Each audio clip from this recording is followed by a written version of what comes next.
Oi, bem-vindo ao Bate-Papo do Evangelho. Estamos aqui para o nosso segundo vídeo Sim. e estamos bem felizes de poder estarmos compartilhando do Evangelho com vocês. Isso. Tem mudado a nossa vida, tem sido algo impactante, É. realmente entender o Evangelho de Jesus Cristo e como ele transforma. E a nossa oração e o nosso desejo que Muda você tudo, também tudo. seja transformado, não é, por aquilo que Deus pode fazer na sua vida através do Evangelho de Jesus Cristo. Nós estamos aqui todo domingo às 10 da manhã, então no cheque lá nós vamos no final deixar mais informação daquilo que vai continuar vindo nos outros vídeos. Domingo passado nós fizemos o primeiro vídeo e nós falamos sobre o Pai, Deus Pai e o seu amor.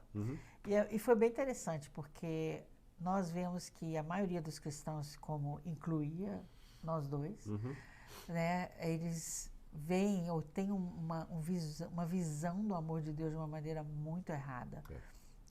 Somos poucos os que vemos realmente o amor de Deus, o amor do Pai, de uma maneira que nos toca, que nos encoraja, que nos dá força, correta, né? Da maneira nós correta. Nós não entendemos esse amor, ele é estranho para nós. Exato. Por quê? Porque nós não estamos acostumados a dar esse amor.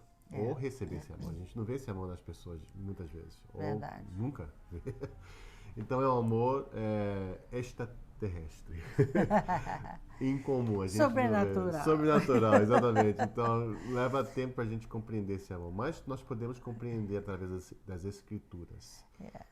Lá descreve esse amor. Gente, você desculpa os portugueses que saírem aqui. Os portugueses? Ou português? Os portugueses, meu seu. Que sair aqui. Somos portugueses. O português que sair daqui, porque eu estou nos Estados Unidos há 38, né? 38 anos. Meu esposo está há 52 anos nos Estados Unidos. Graças a Deus, né? Não perdemos o português, conseguimos falar bem, fluindo. Graças à minha mãe, que é professora, era professora. Mas tem muita coisa sai errado, sai diferente, ou até um português mais velho, mais antigo. Então não estranha, mas a gente realmente ora para que você receba de coração aberto aquilo que Deus tem para você através desses vídeos, né? Hoje nós vamos estar falando sobre o Pai e a sua justiça.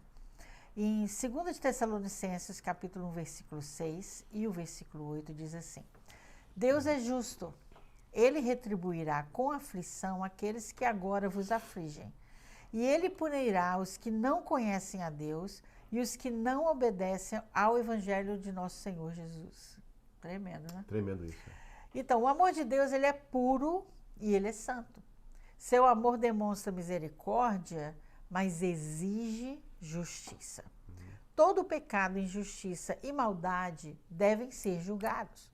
Seu amor não pode simplesmente ignorar o pecado, mas deve lidar com o pecado.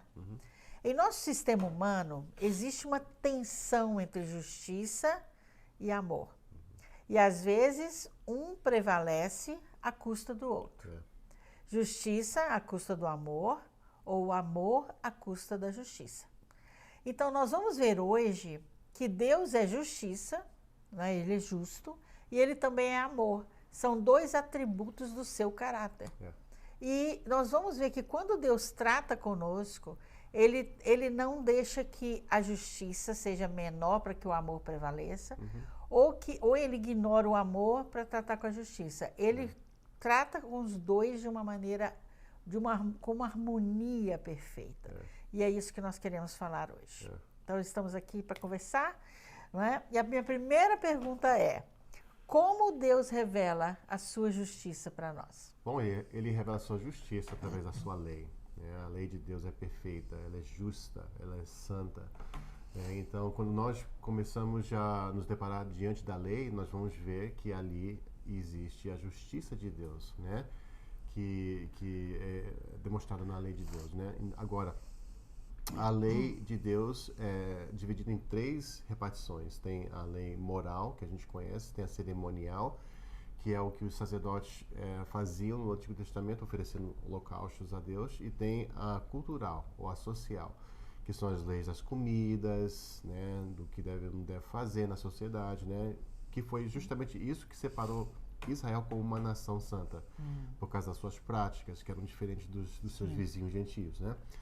Então, o que, assim, encaixa a humanidade hoje não é cerimonial, nem é social, mas é a moral de Deus. É a lei moral de Deus que nos mostra quão santo Ele é, né? Então, quando nós nos deparamos diante dessa lei, da lei de Deus, né, os 10 mandamentos, nós vemos como que nós caímos em dívida, né, em termos de pecado com Deus, né? Porque nós somos falhos. Então, a lei de Deus mostra a beleza da santidade de Deus para nós. Uau, tremendo. Então, quando você fala da lei, né? Porque você explicou aí a lei cerimonial, moral e social. Mas também nós podemos ver a lei dividida em duas outras coisas que trata com a gente, é o que lidar com a gente, né? O que é isso? Bom, a lei moral de Deus também é dividida em duas repartições, né? Tem os preceitos de Deus e tem as penalidades de Deus. Vamos começar com as penalidades da lei, né? Se você, por exemplo, dirige numa rua, numa estrada que o limite seria 70 km por hora ou 70 milhas por hora, e você está dirigindo a 120 por hora, né? Você acabou de quebrar a lei, né? E por isso você vai enfrentar o que seria a penalidade de ter quebrado a lei do trânsito, né? Então, o mesmo princípio se aplica aqui. Deus tem, né, as suas exigências, que é o quê? Que é a perfeição, né? Perfeição. E a lei exige perfeição. Então, quando você não cumpre com essa perfeição, quando você quebra a lei, você peca. A palavra pecado quer dizer que você quebrou a lei. E quando você quebra a lei, você se coloca debaixo da punição da lei, ou da penalidade da lei. Entendeu? Então, a lei tem isso, tem as suas penalidades, né? Para nós que somos cristãos, né, nós não precisamos mais enfrentar a penalidade da lei. Por quê? Porque Cristo foi nosso substituto. Né? Foi Ele que tomou sobre si, né, na cruz, a penalidade da lei. Ou seja, Ele tomou sobre si tudo aquilo que nós cometemos contra a lei, né? As infrações que são nossas, que é chamado pecado, né? Sobre Ele na cruz. A Bíblia diz no livro de Levíticos que a alma que pecar morrerá. Isso é o que? Isso é a penalidade da lei, de ter quebrado a lei. Então, de acordo com a palavra de Deus, todos nós quebramos a lei, né? Todos nós. Até quando você é cristão, você ainda continua quebrando a lei, né? Quando você odeia seu irmão, quando você pensa mal dele ou dela, quando você começa a cobiçar algo que a outra pessoa tem, quando você é invejoso, invejosa, etc. Quando andamos em medo. Quando andamos em medo, faltamos fé. Paulo falou que tudo que não procede da fé é um pecado. Ansiedade. Falta de fé. Então, nós quebramos a lei diariamente, só que nós não enfrentamos mais a penalidade da lei. Por quê? Porque Jesus tomou sobre si essas penalidades, essas infrações. Entendeu? Então, essas são as penalidades da lei. E agora tem os preceitos ou os benefícios da lei, né? Os benefícios vêm sobre o indivíduo quando ele mantém e cumpre com a lei perfeitamente. Jesus é maravilhoso e interessante analisar a vida dele. Por quê? Porque ele não só morreu, né, para cumprir, né, e tomar sobre si as penalidades da lei, como ele também viveu uma vida perfeita para herdar os benefícios de ter cumprido perfeitamente com a lei de Deus. Então, não só Jesus morreu por nós, ele também viveu para nós e por nós. Ele morreu como nosso substituto, como também viveu como nosso substituto. Então, a igreja hoje conhece muito bem a frase Jesus morreu por mim, Jesus morreu pelos meus pecados. Está correto. Mas eles esquecem que Jesus também viveu por Uma mim. vida perfeita. Uma vida perfeita, né?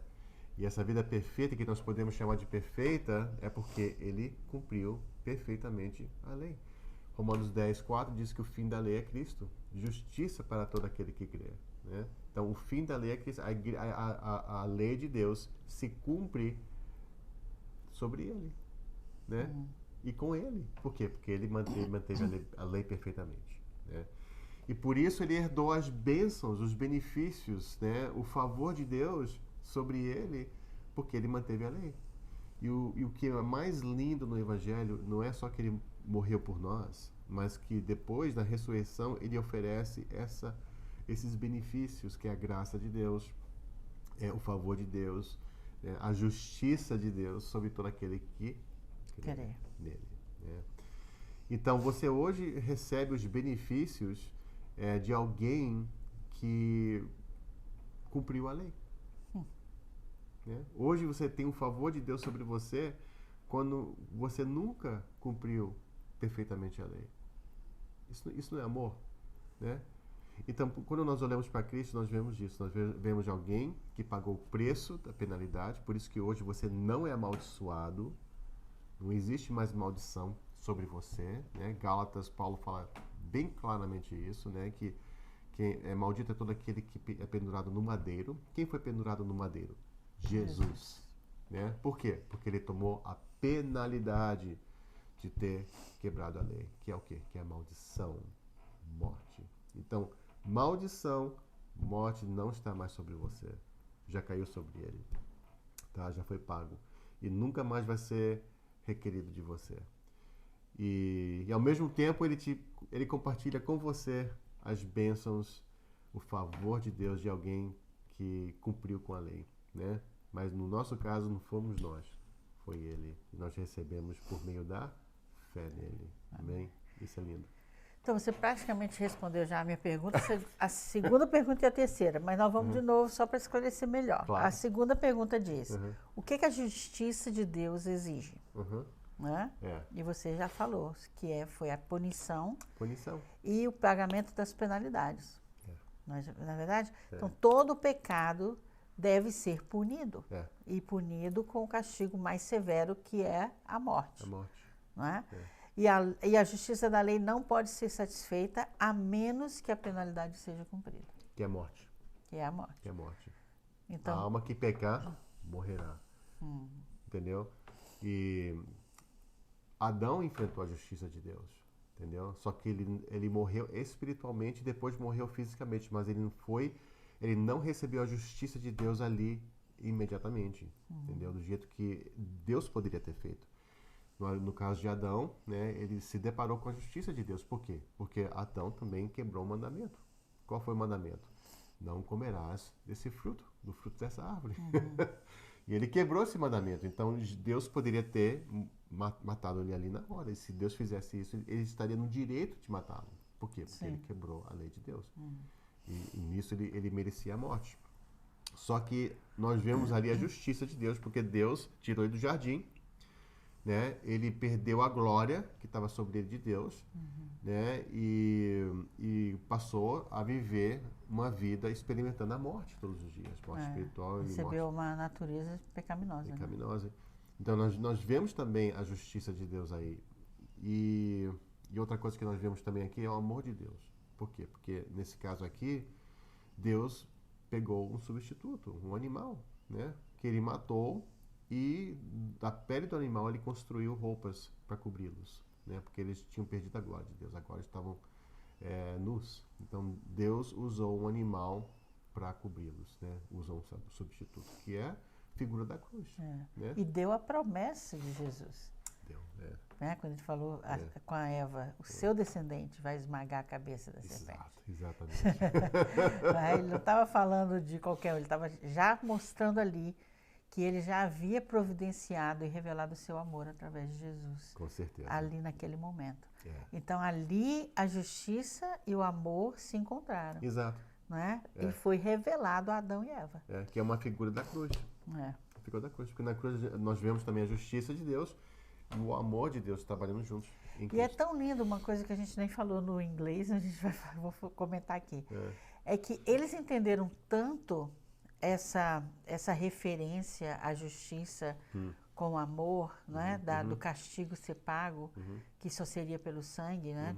De alguém que viesse morrer e viver, viver perfeitamente e morrer ali, que eles passaram isso para os seus filhos. Foi. E Abel entendeu, Caim não entendeu. Né? E porque Abel entendeu, o sacrifício dele, a oferta dele foi recebida porque ele entendeu que a oferta que seria recebida seria uma oferta com sangue, que teria que haver a morte por causa da penalidade, da justiça. Mas que Deus, ao mesmo tempo, olha só, apesar da justiça estar sendo revelada, o amor também estava, porque a oferta seria recebida. Foi. Né? E ali revelando Jesus em todo momento, né? Mostrando já o que ele estava provendo e providenciando para o homem em geral. Agora, o interessante de Abel é que não foi por causa da oferta, porque senão seria obras. Foi por causa da fé dele. Porque ele entendeu e confiou, né? Exatamente. A fé dele que levou ele a sacrificar um animal, ao invés de oferecer verduras. Né? Então, foi a fé de Abel, né, que levou ele às boas obras, que seria oferecer E a fé no sacrifício. Exatamente. Né? Que ele entendeu o poder, né, daquilo que Deus havia feito e Caim não entendeu. E de onde que ele pegou isso? Dos seus pais. Exato. Que Adão e Eva entenderam, né? Exato. Que Deus veio com sua justiça, mas também veio com seu amor.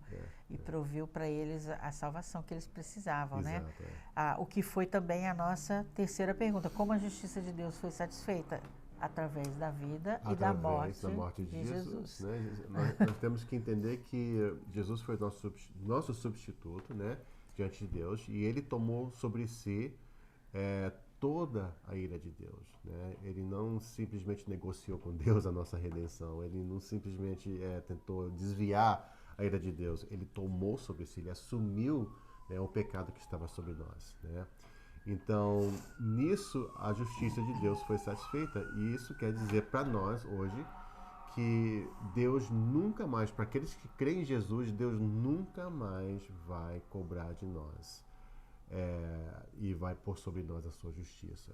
Jamais. Entendeu? Por quê? Porque já foi completamente satisfeita em Jesus Cristo. Tá? Então, os pecados, as coisas do seu passado, que agora você continua lembrando e Satanás continua usando para te condenar e te derrubar, isso é mentira, tá? Isso é mentira. Não deixa Satanás, o acusador, né, ter vantagem sobre a sua vida dessa maneira. Né? Você tem que lembrar que a ira de Deus, o que te condenava, já foi satisfeito em Jesus. Então nunca mais vai haver condenação. Não é o que Paulo fala?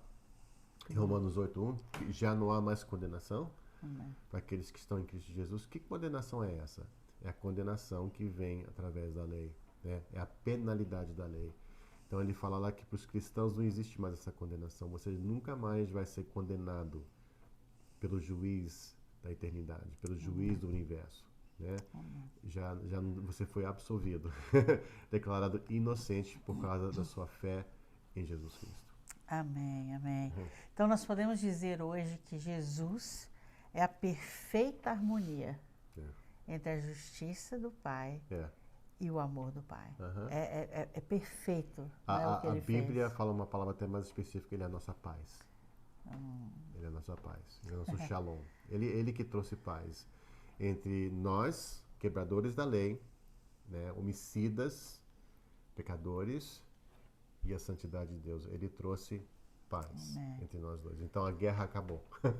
Não há mais guerra e tensão entre nós e Deus. Então trouxe harmonia. Harmonia. Porque Deus não nos deu perdão sem pensar nos nossos pecados. Exato. Ele tratou com o pecado. Não é? Ele venceu a tensão, calou a tensão. Por isso que você falou a paz. A paz, trouxe Ele paz. calou a tensão que a justiça exigia. E trouxe harmonia com o seu amor. Então hoje nós estamos em paz com Deus. Amém. E Ele conosco. Não há mais guerra. Lindo, é muito lindo isso, porque a gente pode entender, né, o perfeito amor de Deus e a sua perfeita justiça. Exato.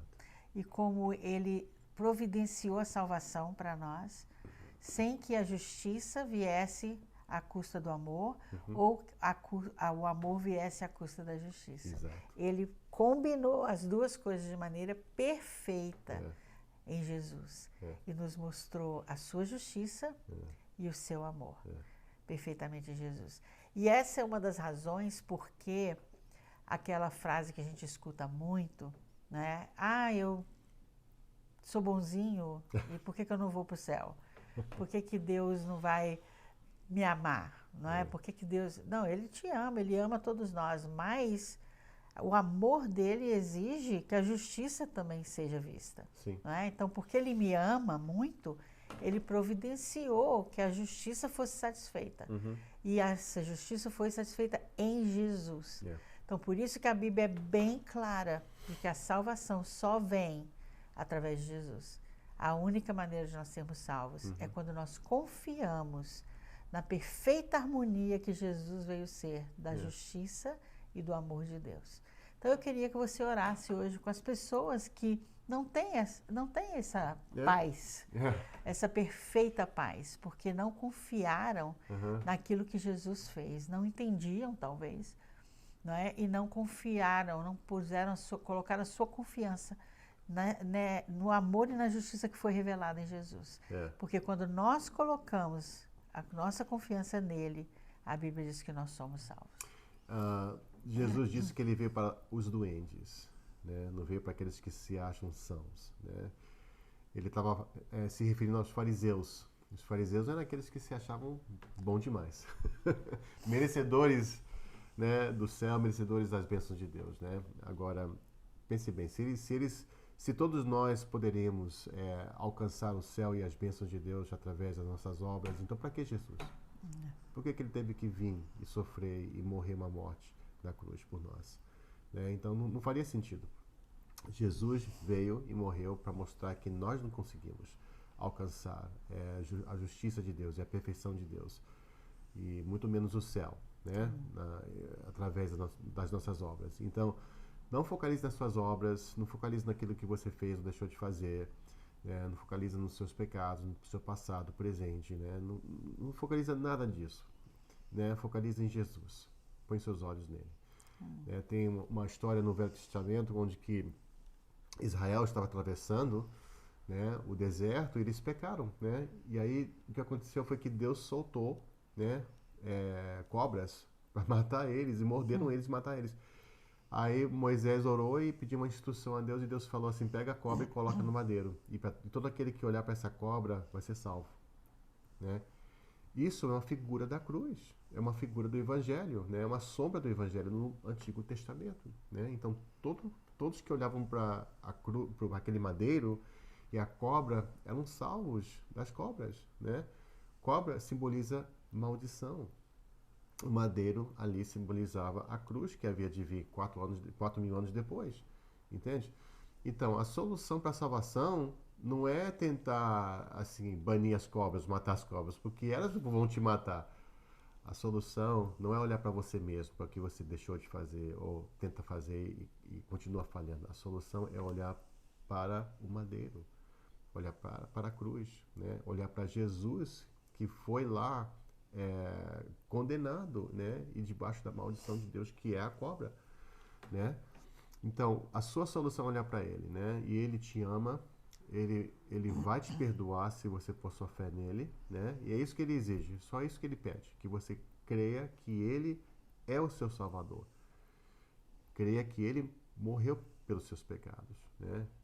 E se você crê nisso, se você abrir o seu coração e crer dessa forma, a Bíblia diz que você será salvo. E não é por obras, é por fé. Tá? E depois vem as obras, boas obras, que vai ser o fruto da sua fé. Mas para a salvação você precisa primeiro crer nele. Tá? Então, se você estiver pronta para fazer isso, se você queira fazer isso, vou fazer uma curta oração. Eu quero que você simplesmente repita o que eu disser, né? Mas fale do seu coração. Pronto? Diga comigo: Senhor Jesus, eu quero nesse momento abrir o meu coração, a minha alma, e acreditar que tu morrestes pelos meus pecados. Tu és o sacrifício pela minha vida, né? Tu és aquele que pagou a penalidade de ter quebrado a tua lei, Senhor. E hoje eu vejo que eu não tenho a capacidade de manter a tua santidade, mas eu posso agora olhar para Cristo e crer que ele fez isso por mim. Por isso eu ponho minha fé nele, acredito nele. De agora em diante eu declaro que ele é o meu Salvador de todos os meus pecados e minha injustiça. Em nome de Jesus. Amém. Amém. Amém. Obrigado por tirar esse momento, bater um papo com a gente. Não é? Domingo que vem nós vamos estar de novo, às 10 da manhã, batendo mais um papo com você sobre o Evangelho de Jesus Cristo. E nós vamos falar sobre por que a cruz. Não é? Será que é só para a gente ter um pendente no nosso cordão? Será que é para pendurar em casa, para espantar os espíritos lá, sei lá o que a gente pensa? Por que a cruz? Qual é o valor da cruz? Nós vamos estar falando sobre isso e você não vai querer perder. Checa lá, domingo às 10 da manhã. Que Deus te abençoe. Deus te abençoe ricamente. Bye bye.